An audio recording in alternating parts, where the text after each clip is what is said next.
Hello, family. Enjoy this relaxing moment with Surly Tales. Remember to hit the like button, subscribe, and share your thoughts in the comments. It means the world to us.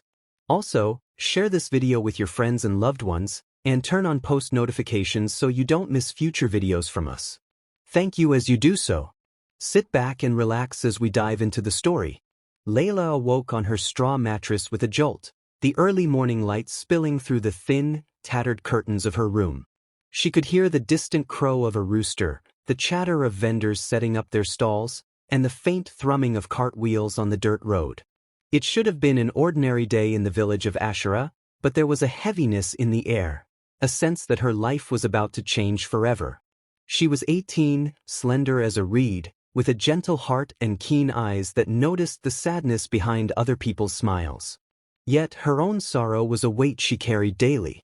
Her Uncle Malik's voice boomed from outside, barking orders at one of the servants. She shuddered.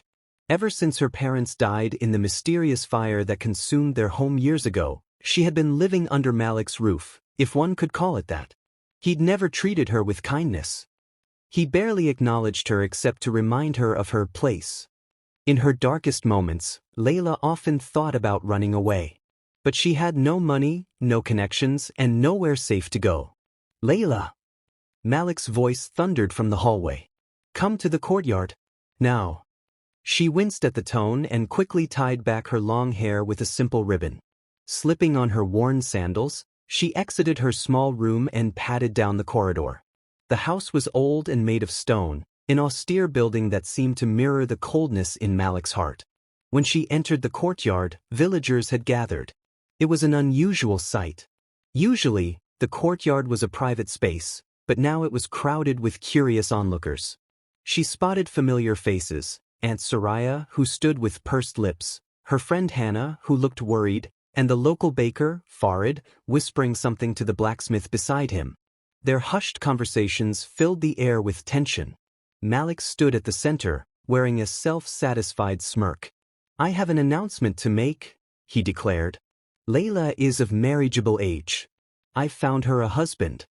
A murmuring wave of shock passed through the gathered villagers. Leila's heart hammered in her chest. She had heard no mention of marriage before. Why this public spectacle? This can't be, Aunt Soraya stammered, but Malik shot her a glare that silenced her instantly. Leila swallowed hard. She had always hoped if she were to marry, it would be for love, or at least mutual respect. Marriage was sacred in Ashura, not a commodity for bartering. She glanced around, searching for any sign of compassion, but the villagers seemed as startled as she was. Malik's lips curved into an unpleasant smile. Her husband-to-be is none other than Zion, the blind street performer. You all know him, the beggar with the flute. A chorus of gasps rippled through the courtyard. She heard someone exclaim, but he's cursed. Another whispered, he's dangerous, I've heard strange rumors. A small group near the gate muttered, he never speaks. Always hidden behind those dark glasses. Leila's knees nearly buckled. Zion? She had seen him around the marketplace, clad in tattered robes, with a flute always at his side. He never met anyone's eyes, never conversed. Many believed he was mad or touched by the supernatural. Others pitied him, dropping coins at his feet to hear his haunting melodies. She managed a shaky protest. I don't even know him. A venomous gleam shone in Malik's eyes. It is decided, he said, cutting off her plea. You want to remain under my roof, you will do as I say. Otherwise, you are free to leave and fend for yourself. His tone left no room for doubt. This was not a negotiation. Tears pricked Leila's eyes. Her friend Hannah stepped forward, grabbing Leila's arm gently. Please, sir, she pleaded with Malik. Is there no other way? You can't just force her into this. But Malik's steely glare made Hannah retreat. The matter is closed, he declared. Anyone who objects can face the consequences. Leila noticed how the villagers shrank back at his threat. Malik wasn't just her uncle. He was a man of considerable influence, often rumored to have nefarious connections. No one wished to challenge him openly. A hush fell over the courtyard. Then, from behind the crowd, a figure emerged, A young man in worn clothes, dark glasses perched precariously on his nose, and a flute in one hand. He didn't speak, didn't look around, just stood there as if uncertain of his own role in this public decree. "Zion," Malik called out with forced cordiality, "step forward." Zion nodded slightly, advancing to the center. Leila felt her breath catch as she looked at him up close. His face, partially hidden by the glasses, was calm but inscrutable. His posture was neither meek nor defiant, just neutral. The hush deepened. "It is done," Malik announced, as if pronouncing a sentence. "The wedding will be held in 3 days." Leila felt a swirling mix of fear and confusion. She wanted to scream, to run, to demand an explanation. Why a beggar? Why so sudden? Why the spectacle? But the lump in her throat prevented her from speaking, and no one else seemed brave enough to question Malik's mandate. Zion, for his part, remained silent, as though he truly was as disconnected from reality as people said. When the crowd dispersed, Hannah tried to console Leila. They retreated to a corner of the courtyard. "You can't go through with this," Hannah insisted, tears brimming in her eyes. "There must be another way." Leila swallowed back her despair. "I have nothing," she murmured. "No money, no home of my own. If I refuse, where will I go?" She raised her eyes to Hannah's. "He's only known me as a burden, but I never thought he'd do this." Hannah grasped her hand in solidarity, but neither had an answer. The weight of the situation pressed down like a storm cloud on the verge of breaking.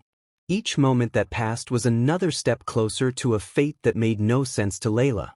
At night, sitting on the edge of her bed, she stared out the window. In the distance, she heard the soft, mournful notes of a flute drifting through the evening air. It had to be Zion. She pictured him somewhere on a street corner, maybe in an alley, playing that instrument that both soothed and unsettled all who heard it. The melody seemed to resonate with her own heartache. As she closed her eyes, the final notes of the flute echoed in her mind. The village of Asherah rested beneath a blanket of stars, unaware of the deeper secrets that lurked in the darkness. Leila felt the pull of destiny, something about Zion's presence, the looming wedding, and her uncle's sudden decree felt bigger than just a forced marriage. A storm of questions raged inside her, but there was only one certainty. In 3 days, she would become the wife of a blind flute player, and whatever happened after would shape the rest of her life. The wedding day arrived under gray clouds that clung to the sky like an omen. A chill breeze rattled the wooden shutters of the village temple where the ceremony was to take place. Leila stood in a side room, dressed in a simple white gown that had once belonged to her late mother. The gown was slightly big at the shoulders and too long at the hem, yet she wore it with quiet dignity. Her reflection in a cracked mirror showed a pale face, trembling lips, and eyes brimming with uncertainty. Aunt Soraya fussed with the dress's loose threads, muttering, "It's not right, it's not right." Her lament was hushed, for Malik stood guard nearby. By the doorway, he watched them with a scowl, arms folded across his broad chest as if daring anyone to make a scene. She knew he took satisfaction in controlling her fate. For him, power was everything. "Are you ready?" Malik asked, though it wasn't truly a question. Leila bowed her head, unable to speak. Her voice felt lodged somewhere in her chest, strangled by dread. Instead, she took a deep breath and stepped forward. Hannah, tears brimming in her eyes, tried to offer a reassuring smile.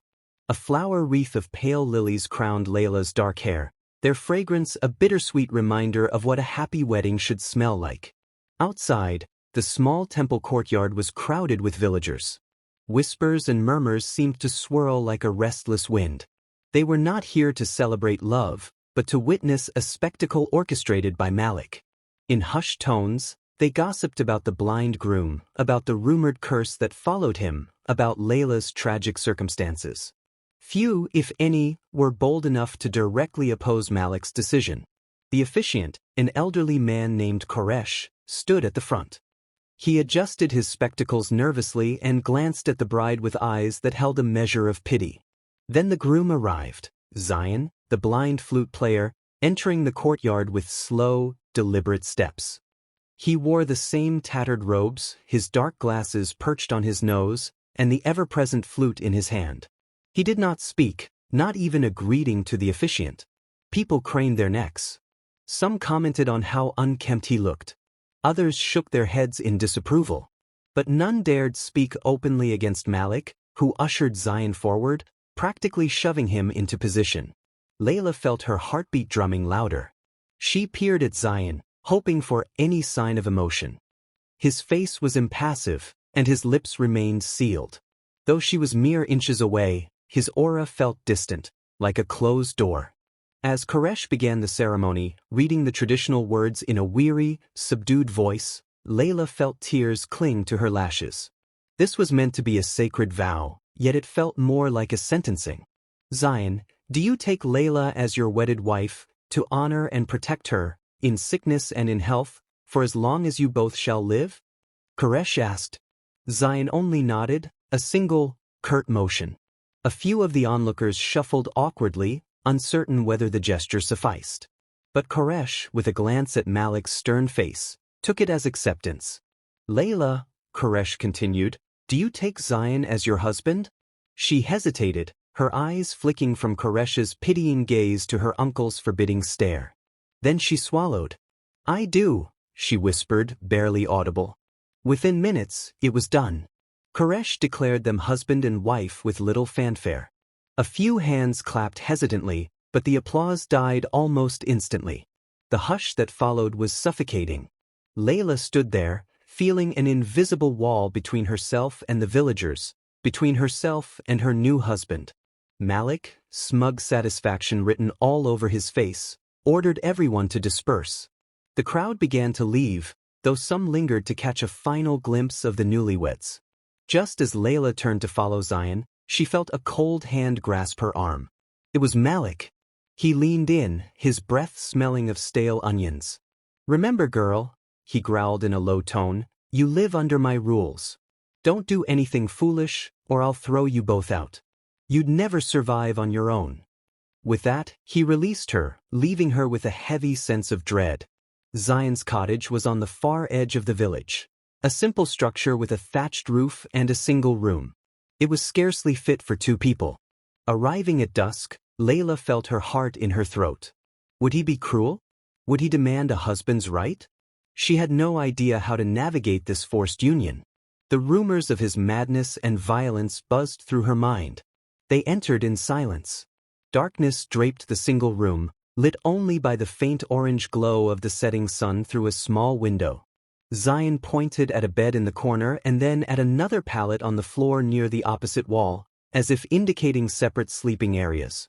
Then, with a bow of his head, he abruptly left, closing the door behind him. Leila stood there, hugging herself, trying not to panic. She wasn't sure if she felt relieved or more terrified by his departure.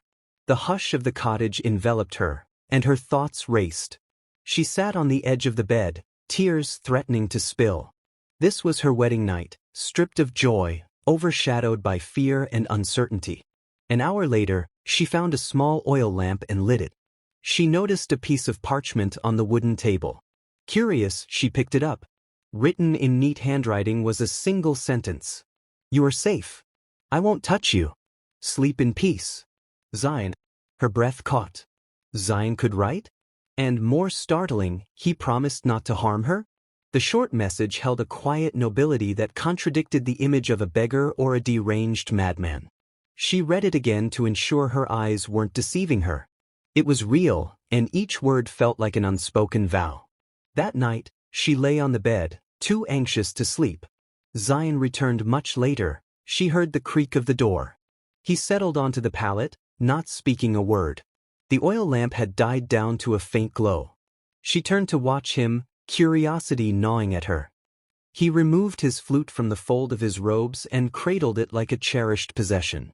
Even in the darkness, she sensed he moved with an odd grace, never fumbling like one who was truly blind.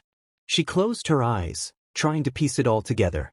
Why had he agreed to marry her? If he was truly blind, why did he move so effortlessly? If he could write, was he truly the uneducated beggar the village believed him to be? Questions multiplied in her mind, but the exhaustion of the day finally claimed her, and she drifted off to a restless sleep, lulled by the faint presence of a husband she neither knew nor understood. Morning light filtered into the cottage, gently nudging Leila awake. She sat up, expecting the awkwardness of a new marital dynamic, but found herself alone. The pallet on the floor was empty, its blankets neatly folded. The cottage door stood ajar, letting in a soft breeze. Zion was gone, and there was no sign of when he would return. Unsure of her next steps, Leila looked around the sparse interior. A single shelf held a few books, their spines worn and titles faded. Curiosity piqued, she stood and approached them. Gently, she pulled out one of the smaller volumes and opened it. Her eyebrows rose in surprise. It was a treatise on law, with meticulous notes scrawled in the margins. This was advanced reading, far beyond anything the local villagers typically possessed. How had Zion come by it? Before she could delve further, she heard a small knock on the doorframe.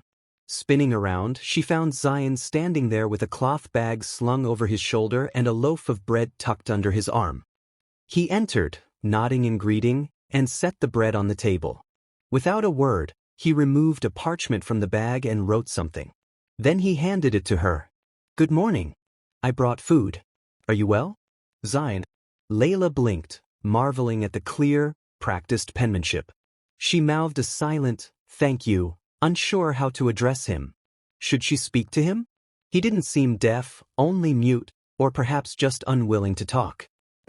"I'm fine," she answered softly, her voice echoing too loudly in the quiet space. He inclined his head, acknowledging her words. After a brief pause, he retrieved another parchment, writing again. "I must earn coins today. I'll return at dusk." With that he left. Leila stared after him, a whirlwind of questions swirling in her mind. She tore off a piece of bread, chewing slowly, letting her thoughts wander. The shock of the wedding still weighed on her, but she couldn't ignore the conflicting feelings rising within. Zion was neither cruel nor unkind. He hadn't tried to exercise any rights over her, and he made sure she had food. Yet he kept his distance and revealed very little about himself. Her internal debate intensified that afternoon. Memories of their forced vows haunted her.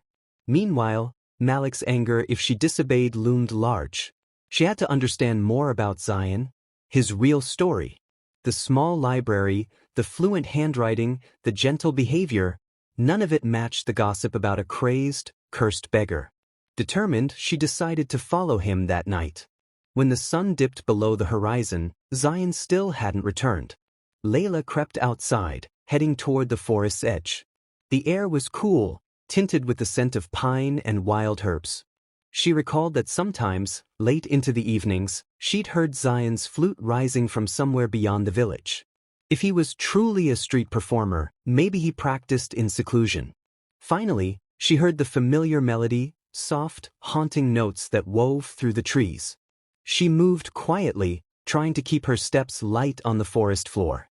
When she spotted a faint glow ahead, she hid behind a tree trunk. Peering around, she saw Zion beneath a moonlit canopy, playing his flute with a serene intensity. His dark glasses still shielded his eyes, but his movements were far from those of a blind man. He stepped gracefully around roots and fallen branches, turning his head as if scanning the environment. Her heart pounded. He wasn't blind. He couldn't be. Fear and curiosity collided within her, urging her forward. She took a bold step out of hiding. "Zion," she called softly, unsure if he'd bolt. "I know you can see." He froze. The last note of the flute lingered in the air before dying into silence. Slowly, he lowered the instrument and turned toward her. For several long moments, neither spoke. Finally, he sighed, an audible, nearly imperceptible sound. Then, he lifted his hands to remove the dark glasses. Leila's breath caught. His eyes were indeed bright and clear, reflecting the moonlight with unsettling focus. They bore into her with an intensity that made her feel exposed, as though he could read every secret she'd ever kept. She took a trembling step closer. Why this disguise? Why pretend to be blind? Her voice wavered, but she held his gaze. "You're not who you say you are you?" Zion stared at her, the tension palpable. Then, for the first time, he spoke. his voice low and measured. "I wear the blindness for protection," he confessed quietly. "In this village, seeing the truth can get you killed." His words hit her like a jolt of lightning.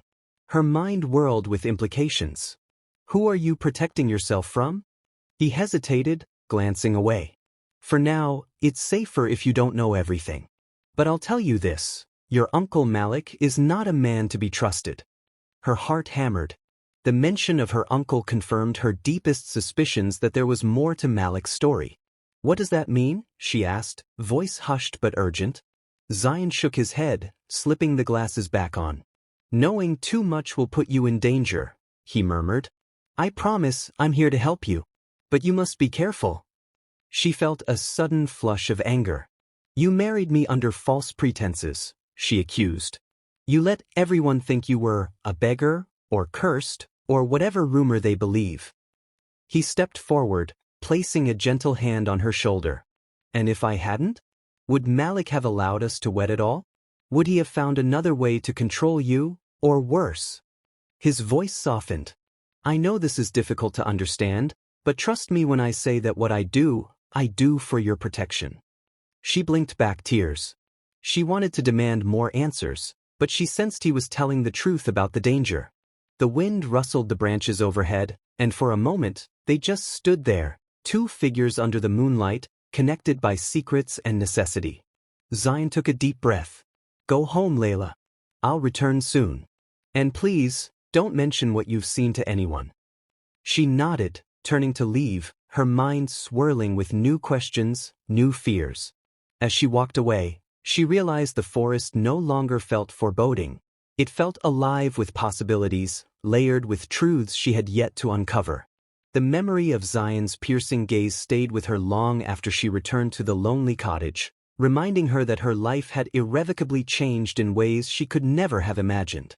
When she woke the next morning, Zion was gone again. Only a note remained. "Don't trust Malik. Ask about the fire." Her blood ran cold, but she steeled herself. It was time to seek the truth about her parents, the fire, and the man who had all but owned her fate.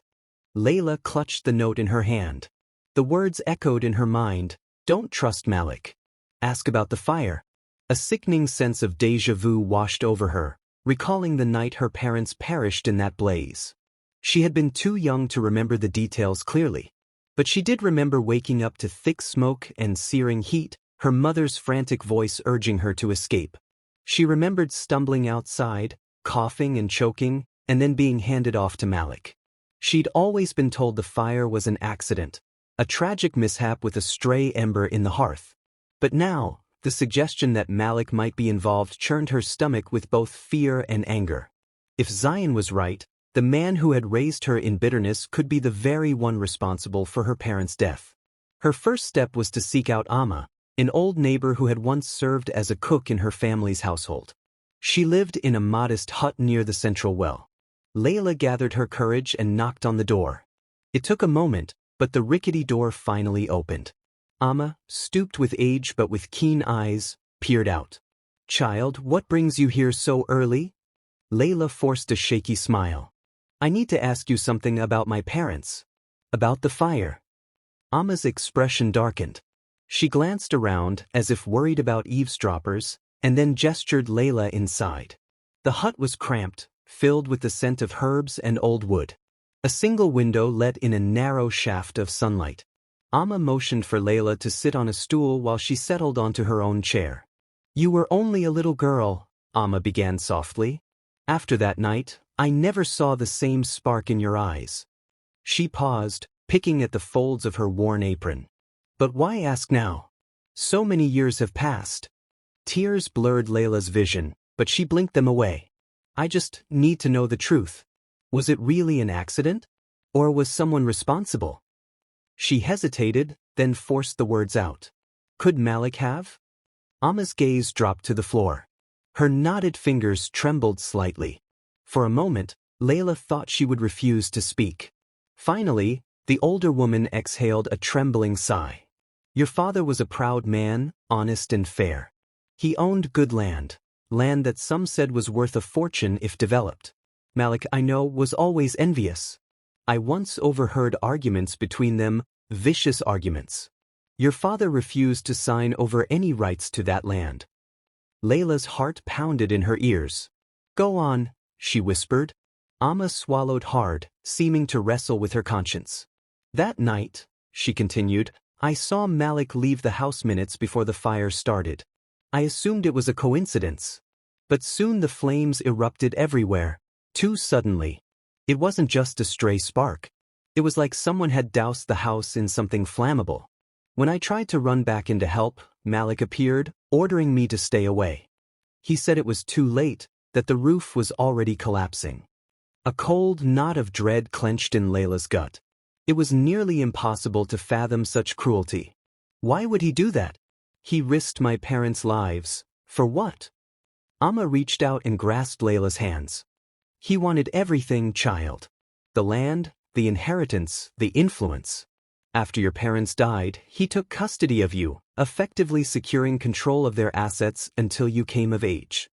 Leila felt her body trembling. Fury and grief waged war inside her. Had she been living under the roof of her parents' murderer all this time? Her mind replayed every sneer, every threat from Malik. It felt like living in a nightmare. Amma's voice was thick with tears. I never spoke up because I feared for my life. Malik had ways of silencing people. No one wanted to cross him. But I never forgave myself for remaining silent. Overwhelmed, Leila pressed a hand to her mouth to stifle a sob. Zion's warning flashed in her mind. Don't trust Malik. Ask about the fire. It was all true. Malik was a killer and he'd gotten away with it for years. But why force her to marry Zion now? She recalled another detail. Under Ashara's tradition, a rightful heir could reclaim her inheritance upon marriage, especially if her spouse testified on her behalf. Could that be what Zion was planning? To help her regain what was rightfully hers, and in doing so, expose Malik? Thank you, Amma, Leila managed to say, her voice shaking. I know how dangerous it is for you to tell me this. I promise I won't let it be in vain. Amma squeezed her hands gently, tears gathering in the corners of her eyes. Be careful, child. Malik is powerful and ruthless. If he suspects you know, he won't hesitate to harm you too. With a heavy heart, Leila took her leave. The sun outside felt too bright for the darkness she carried inside. She walked briskly back to the cottage, scanning the streets to ensure Malik wasn't following her.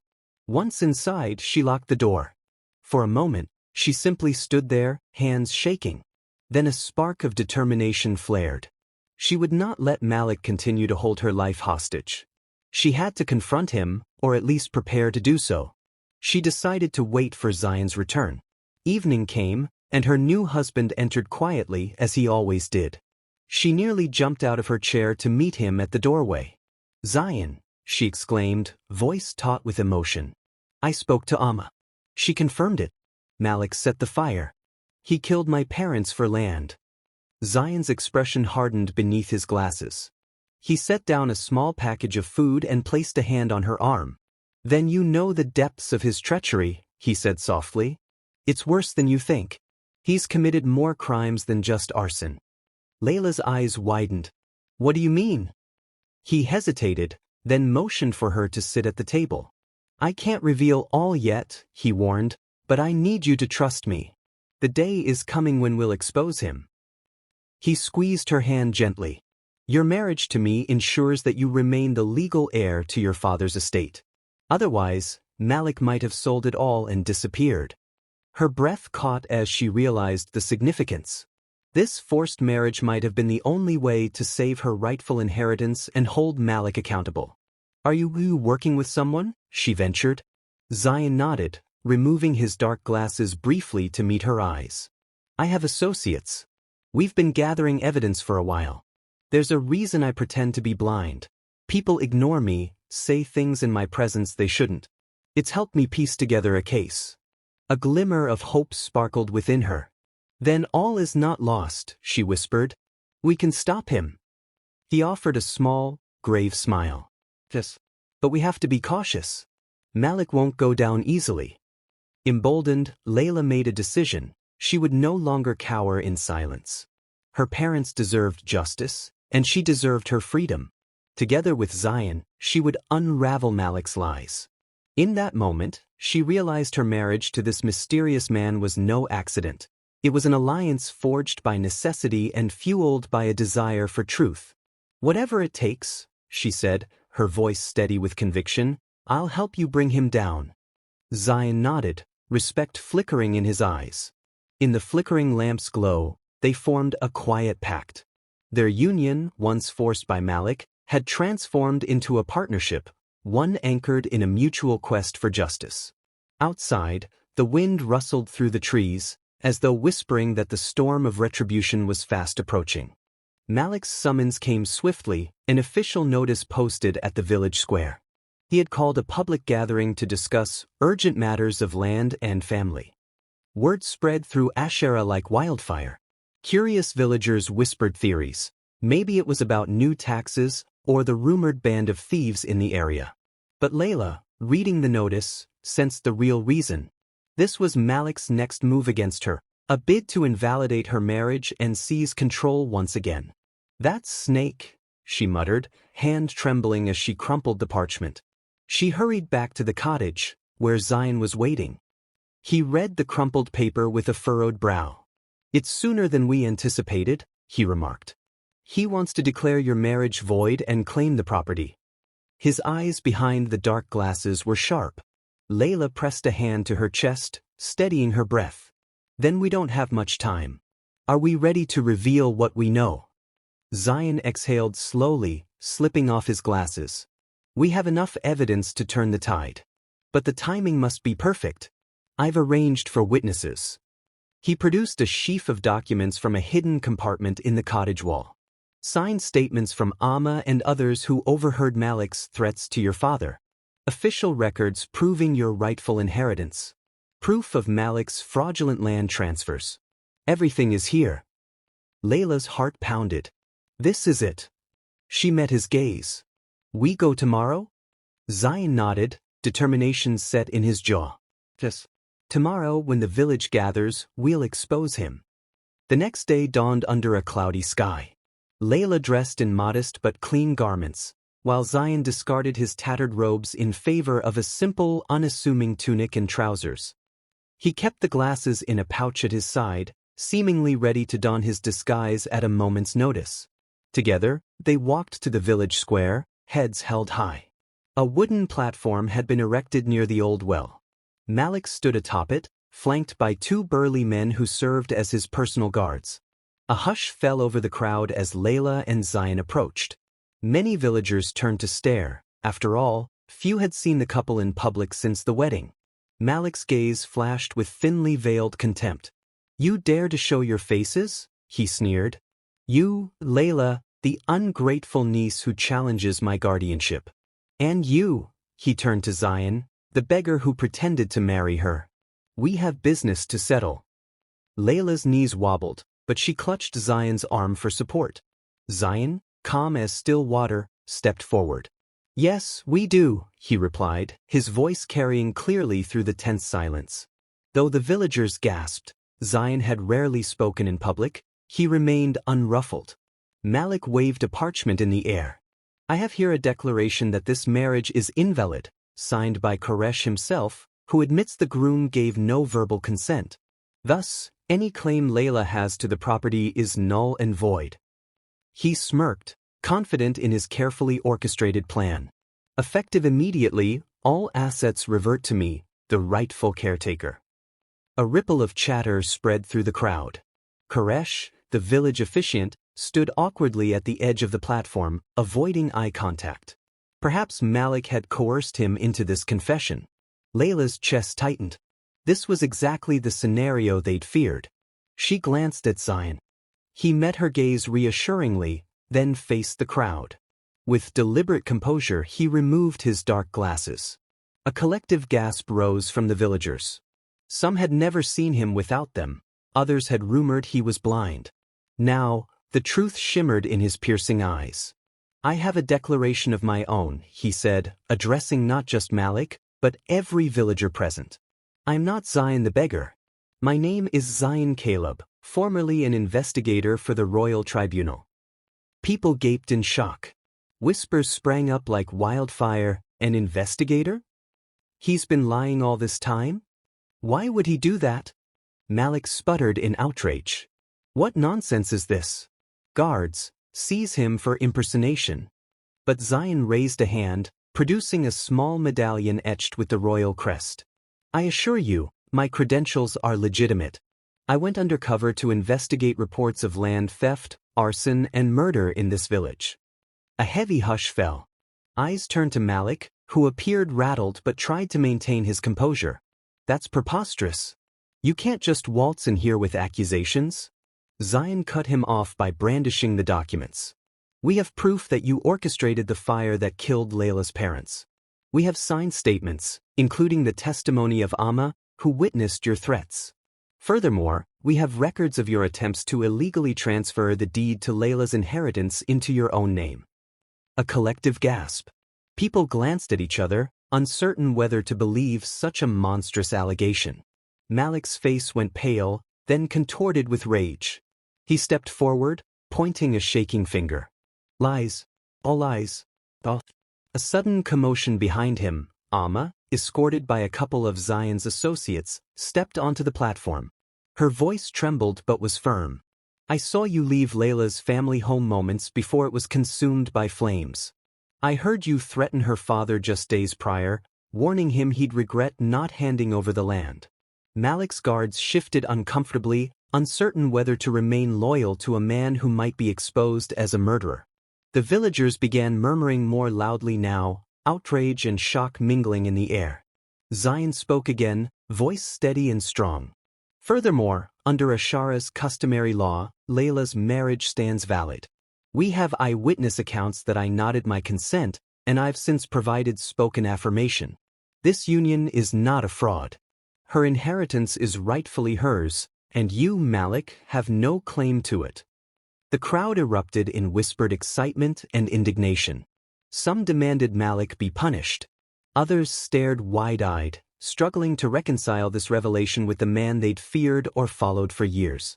Now truly cornered, Malik made a desperate move. He attempted to dash off the platform, but Zion's associates, along with a few brave villagers, blocked his path. One of the burly guards, apparently deciding the tides had turned, grabbed Malik's arm to prevent his escape. You won't run from justice, the guard hissed. We're not taking the blame for your crimes. Malik lashed out in fury, throwing a wild punch that connected with the guard's jaw. But the other guard tackled Malik to the ground. The crowd parted, letting them wrestle him into submission. No one dared intervene on his behalf now. Zion turned to Koresh, who stood trembling at the platform's edge. Sir, please read these affidavits and confirm the statements. We will forward this evidence to the royal tribunal, where Malik will be judged by higher authorities. Koresh, clearly shaken, nodded vigorously. I will do so, he managed, taking the sheaf of papers with trembling hands. Leila stepped forward, heart pounding, voice quavering but resolute. You took my parents from me, she said, staring down at Malik as he struggled under the guard's grip. You tried to take everything I had left. But you failed. Malik glared at her, his eyes alight with hatred and desperation. Yet he was pinned, and the villagers, once fearful, now looked at him with disgust.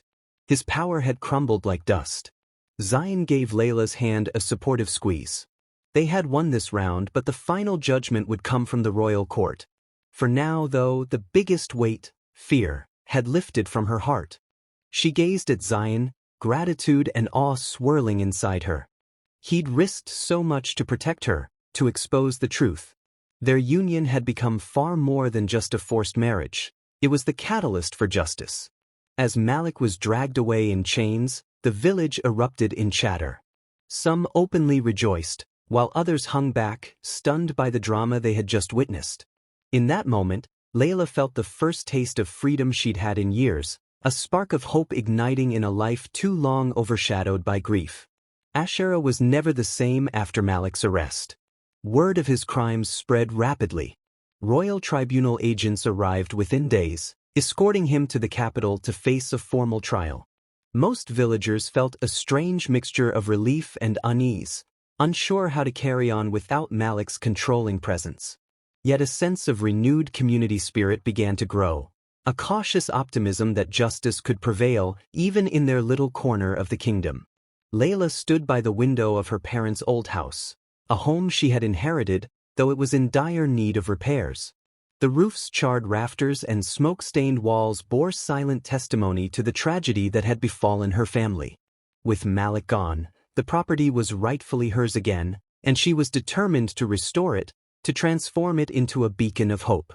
After all, her mother had once dreamed of opening a school for the village children. Now, Leila intended to fulfill that vision. A gentle knock at the doorway drew her attention. Zion entered, quietly taking in the blackened walls and damaged floors. "Are you sure you want to live here?" he asked softly. "The repairs will be extensive, and the memories painful." She nodded, eyes resolute. "This is my family's legacy. I won't let Malik's evil overshadow what my parents built. I want to rebuild it as a place of learning, a place where children can come and feel safe." He regarded her with admiration. "You truly have a strong spirit, Leila." A slight blush crept into her cheeks. She hadn't grown used to the warmth in his gaze. It was so different from the disdain she'd endured under Malik. She cleared her throat, changing the subject. "What will you do now that your investigation is over? Will you return to the royal tribunal?" Zion sighed, running a hand through his hair. He set aside his dark glasses on a scorched windowsill, no longer needing the disguise. "I've been offered a reinstatement, yes. But I'm considering taking a different path. My time here in Ashera opened my eyes to the quiet struggles people face far from the capital. There's value in staying close, in ensuring justice doesn't only belong to those with power." Leila felt her heart flutter. "I see." She forced herself not to hope too openly that he'd remain. After all, their union had started as a necessity, a secret pact to bring down Malik. Did it have a future based on genuine affection? As if sensing her thoughts, Zion moved closer. "Leila, about our marriage," he paused, seeming to choose his words carefully. "You never truly consented. Neither of us did. We entered it under threat, under false pretenses. You owe me nothing. If you wish to annul it now, I won't stand in your way." Her chest tightened. She turned to face him, searching his eyes. There she saw sincerity, an offer of freedom. But the thought of him leaving filled her with an unexpected pang. "When I agreed that day, it was out of desperation," she admitted. "But I've come to see the goodness in you, the risk you took for me, us." She swallowed. "I'd like to see where our future might lead if you want that too." A hint of a smile tugged at the corner of his lips.